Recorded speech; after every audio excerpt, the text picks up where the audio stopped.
Welcome back to the Student Hub Live STEM Showcase. In this session, we introduce you to some of our researchers. And I'm joined by Chris Heath, who is a lecturer in health sciences and specialises in neurobiology. Chris, you're doing some incredibly exciting work right now that has some real practical applications. So I'm really looking forward to seeing what you've got in store to talk to us about. You'll see our interactive voting tools at home as well. So if you let us know where you are, how you're feeling right now, which areas you're studying and also which level you're studying, just click on the button that applies to you. And when you're telling us how you're feeling, you need 3 words to be able to submit your answers.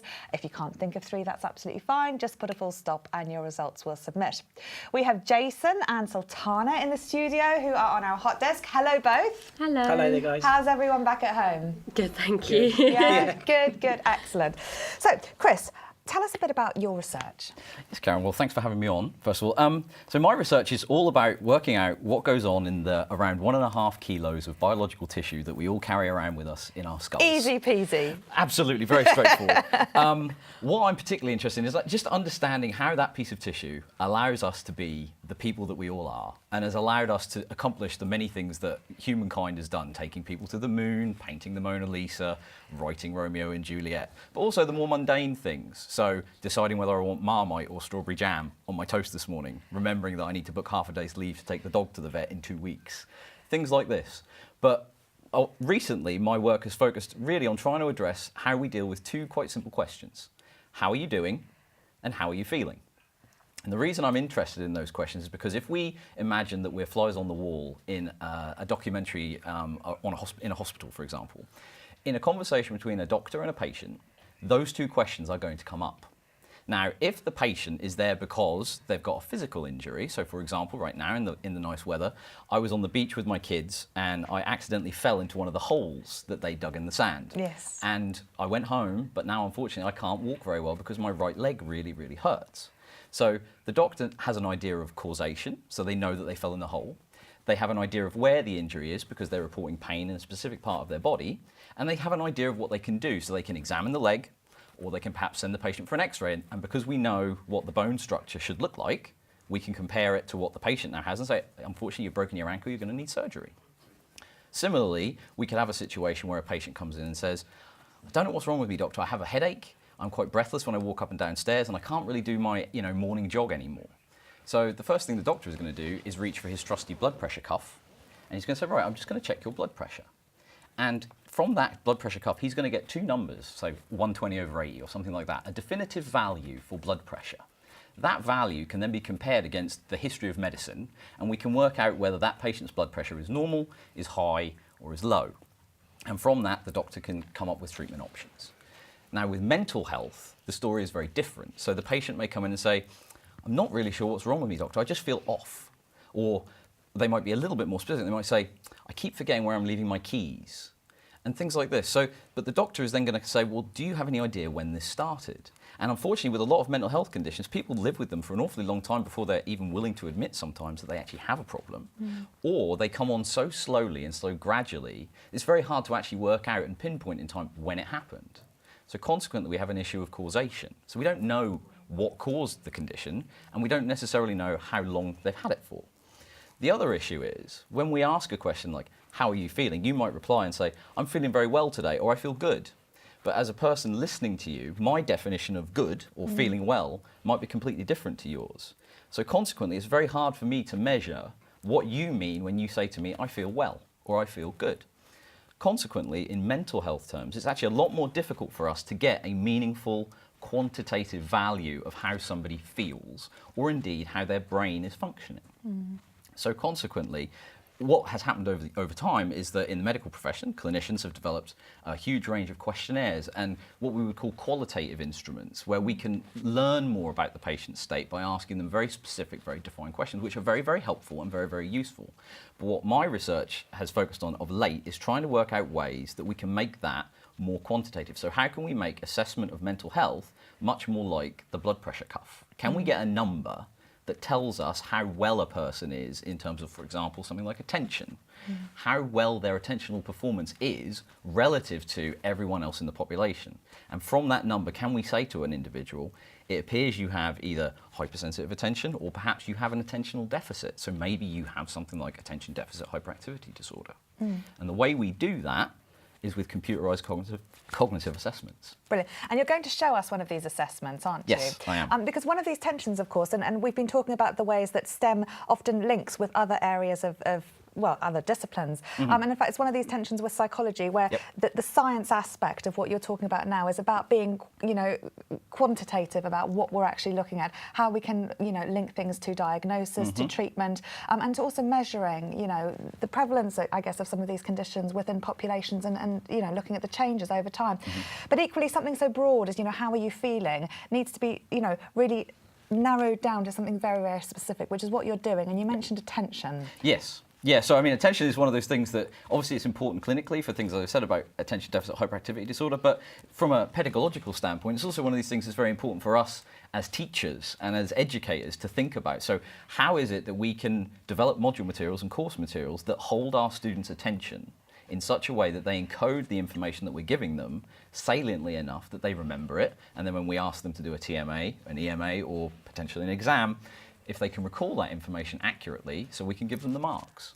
So understanding attention and using these assessments to work out how effective a measure is at maybe improving attention, or even if we want to, turning attention down a little bit depending on circumstances, is really, really important. And it interacts very closely, I would say, hand in hand with our colleagues in psychology, because what we're trying to do is work together to work out a neurological basis for, you know, very well-defined psychological constructs that our psychology colleagues think about in a slightly different way. And if we can merge the two schools of thought together, that's very, very powerful.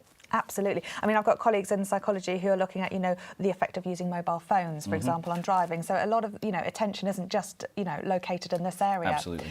And you know, we don't always notice when things are changing, do we? No, we don't always notice when things are changing. And so that's one of the important aspects of attention. So attention can be divided or can be classified in three different ways. So you can have sustained attention, which is the ability to maintain your focus on a given thing for a given period of time, irrespective of what's going on around you. You can have selective attention, which we often define as sort of the spotlight of attention. So you cast your eye around a scene. I mean, as we're, you know, in World Cup season, if we had the Jules Rimet trophy or the World Cup trophy sitting there right now, I'm sure a lot of people's eyes might be distracted towards that, particularly if it has an England flag next to it. But we don't. Sadly, we don't. But also, you can also have divided attention, which is something that humans are particularly bad at because we have a limited cognitive capacity for something like that. So that would be, for example, if you have two children in front of you and one of them wants an ice cream and one of them wants to go to the yacht pond or something, trying to get both of those pieces of information in and respond to them in an appropriate way fast enough can be quite challenging. Absolutely. Okay, so are we going to challenge our audience with anything? We're going to try. I mean, what I was thinking is I could show one of the cognitive tasks. Great. As well, and perhaps we can do a little challenge associated with the furniture and the arrangements of things in the studio. Okay, excellent idea. Right. So let's look at the task first. So okay. This is something that you're working on in collaboration with colleagues. Yeah, so a lot of my work is done in collaboration with big research groups elsewhere in the UK and around the world, actually. So there's a big group at the University of Cambridge, there's a big group at the University of Western Ontario in Canada, and there's another group at Yonsei University in Korea, and also a group at Melbourne in Australia. So there's a big international effort behind this work. Excellent. And what we're doing, so what we have here on the screen is an example of a task that we actually use in our teaching. So this is on the Open Science Laboratory, which I'm sure a lot of our STEM students are very familiar with. Yeah. And what we have, if I just scroll down to it, what we have is something called the Rapid Visual Processing, or RVP task. Not in the popular experiments box, I noticed, but nonetheless, first. Well, absolutely. So, and it's currently used in two of our courses. So in SDK 100, which is our level 1 health science course, and also SXHL 288, which is our second level experimental sciences course. So what we do is I'll just click through on the 288 one because it's the closest one. Now, I wanted to have a go at this, but for ethical reasons, we're not allowed to do that. So this is an important issue, and this is an important issue that our students in SDK 100 and also in SXHL 288 have to learn about, which is the ethics of human experimentation. And anything that we do involving a human participant has to be regulated, has to be reviewed by an independent panel of scientists to make sure it's appropriate and make sure there's no risk to either the participant or the experimenter in any way whatsoever, and that can include psychological distress. But also, we have to be very careful about how we manage data and also how we protect the identity of our participants, which is also very, very important. So, unfortunately, we can't do the test today live because your identity is known. So, what we would do is once we go through from the Open Science Lab, we can look at the landing page. Then what we would get is we would get a standard page of instructions, and all of our participants would have to read that, and it tells them about the task, about the function of the task, and what they were expected to do. We then click through, and they will do a brief practice test, which looks like this, hopefully. And essentially, this is what the rapid visual processing task looks like. So it is, in terms of visual stimulation, very, very boring. And that's done deliberately because we want you to focus your attention on the salient feature, which is the numbers. And the aim of the game here, and the cue, is being given because this is a practice test. So in the actual assessment, you wouldn't get the red numbers or the yellow underline. What we're asking you to do is look for a string of 3 odd numbers or a string of 3 even numbers. Anytime you see one of those strings, you have to press the spacebar. If you can sustain your attention for long enough, you will get a higher score. So you will get what we call a high hit rate. So the maximum number of strings of odds or evens is known to us, and we will know by the number that you report how well your attention is functioning. What else we can do is we can look to see how many times you fool yourself. So how many times you think you've seen a string of 3 when actually you've only seen a string of 2 or maybe none at all. You may also respond, and that also tells us, gives us a little hint as to whether your attention wandered off for a little bit, because you may have seen the 2 numbers and you thought to yourself, it's definitely going to be a 9, but then you actually saw a 4, but in your mind you just conflated the 2 and pressed. Similarly, we also get misses, which is when there was a string but you didn't respond whatsoever. And we also get a really useful measure which is called reaction time. So the reaction time measure allows us to know how quickly you pressed the spacebar after the 3rd digit appeared. That reaction speed tells us a little bit about the processing speed of your brain, but it also gives us an idea of the sensitivity of your attention, because the idea would be if you respond more rapidly, your attention is much more focused and much more switched on, and you're much more likely to press. That's very interesting, because often, you know, in the days when we had some of the psychology residential schools, we'd all rock up there and then be terribly disappointed when we had to do number tasks, memory tasks and things like that. But they are an excellent way of being able to sort of have a level playing field to be able to measure something like this. But it's also got a very practical application, because you could get a baseline measure, you could measure changes over time and attention. Absolutely. Which is why you're linking up with some of the other researchers. Yeah, exactly right. So the really nice thing about this equipment and these sorts of tasks is that they're exactly the same. So I can run the task here with you in Milton Keynes. A colleague can run it in Korea with Korean characters, for example. A colleague can run it in Canada. The parameters will be exactly the same, and we can then directly compare the attentional performance of the 3 people across the research centres. So it's very powerful, and it allows us to collect together more people in one study much more quickly than would be possible at one centre. And you mentioned ADHD earlier, so to what extent would this be useful in that sort of situation? It would be useful in the sense that, as it stands, ADHD doesn't have a quantitative numerical diagnostic criterion. So it's useful in the sense that you could imagine a situation where you give a patient who reports, oh, my attention wanders a little bit, or perhaps a child whose teacher says to their parent, you know, student X just doesn't pay attention so much when looking at the board, or wriggles around a lot at their desk and just won't sit still and things like this. So those are qualitative reports, but you could put the child or the patient in front of one of these and just say, just play this computer game. It'll only take 10 minutes, just have a go. And we can then measure that performance, and we can compare it against what we would call a normative sample, which might be several hundred people that we know don't have an attentional deficit. And it would allow us to more definitively diagnose that individual with an attentional problem, and then potentially allow us to get in and perform an intervention, if possible, either at an earlier stage of the condition, or we can at least start managing that condition more proactively than perhaps we would if it was allowed to go on, and perhaps school performance started to suffer, and you know, the quality of life of the individual was, you know, decreased. Brilliant. Thank you. That's incredibly great. And now we're going to challenge our audience to notice some things. So we're going to make some changes, which is another common thing that psychologists and scientists will do to see levels of attention. So while we do that, we're going to take a quick trip to the hot desk and see what Jason and Sultana have to say. Hiya. So everyone's just talking about how they're enjoying the weather at the moment, and with the paddling pool with their dogs and stuff. So everyone's enjoying the weather. Yeah, we have had a question in from a Sarah Green who was struggling with keeping up her attention while she was doing her studies, so I advised her quickly to have a look at her study environment and hopefully make that a bit more with less distractions around her, and hopefully that's helped her out. But yeah, a lot of people just enjoying the weather and trying to keep out of the sun, I think, when it gets a bit hot.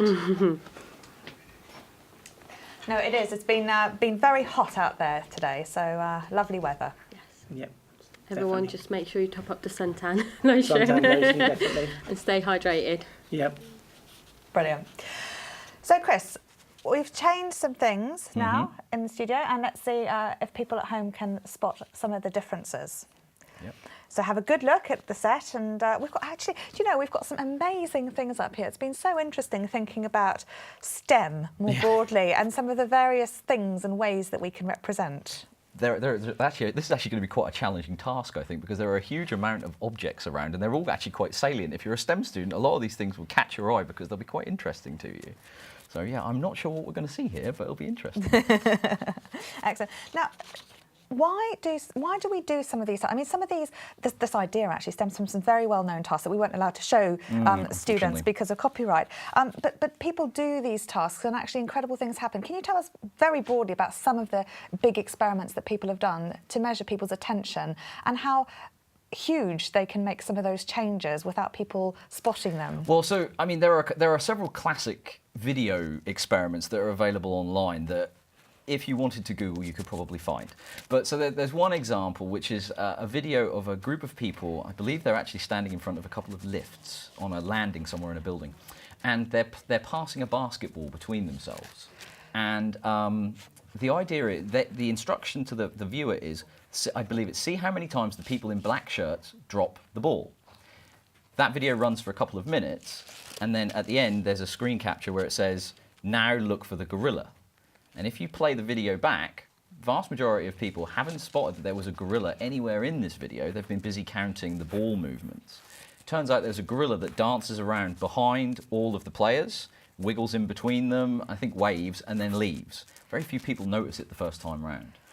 The other fun video that is available is a video where two people are doing a card trick, and they lay out a deck of cards on the table. I believe they have red backs to start with. The person asks the participant to pick a card. They do so. The number of the card is shown to the camera. They put it back in the deck. Then what happens is a trick is done, and the backing of the deck changes colour to blue. But what no one else has noticed is that the two people have both changed their clothes. The backing of the set colour has changed, and I think even one of the sofas or something changed colour as well. I think Yeah, and the tablecloth I think does. I think also. so. Yeah, yeah. But again, it's all about your selective attention. So because your attention is cued to a given stimulus, because you've been given an instruction, you deem that stimulus to be very salient because you're told it is. Yeah. So you focus on that, and because your spotlight of attention is so laser sharp, you don't see what's going on in the world around you necessarily. And again, it just shows you how focused our attention can be. Also, perhaps how easy it is to have, as we say, see something that's staring you in the face but not notice it, because attention and perception can be decoupled. So even though we see the world around us, we're not paying full attention, we're not perceiving all of the richness that's around us, because we can't. Excellent. Well, thank you so much, Chris. That's been really, really interesting. And if you're interested, it's Simon and Levens who are the two key researchers in those areas, so you can always have a Google and see what's there. Jason and Sultana, how did people get on with spotting some of our changes? Yeah, we've got some changes people have noticed. Davin Davies has understood that the atoms have moved on the sofa next to Chris. So that was one sharp-eyed viewer there. Yeah, and the rhinos moved as well. A few people have guessed that one. A few people were asking if the skull was there. Yeah. It was. That one didn't move. No, that one didn't move. But it's salient though, because we're talking about the brain. So. Yeah. Yep. Oh, someone said, Joanne Lewis said there's screen has text too as well on it. So, but I think that was already on there, wasn't there? The screen did change actually, right when we cut back to camera, it did change. So that was a good spot. But the numbers have stopped moving. The So numbers have again, stopped. very good, very good. Yes. Lovely. And I've changed my clipboard for a different colour. Oh, yeah, no, I want to mention that. And we've got some drill bits as well. So we've got the drill bits here also. Yes. But well done, very impressive, especially considering there is so much here. So that's great. And again, the difference, I guess, between priming people, which we did, whereas sometimes they don't prime people, and there will be an experiment that will run without telling people what to do. Again, very ethical in terms of what we might do in terms of how we set that up, etc. Absolutely. But Chris, that's been amazing. Some real insight there, and a brilliant project. Thank you.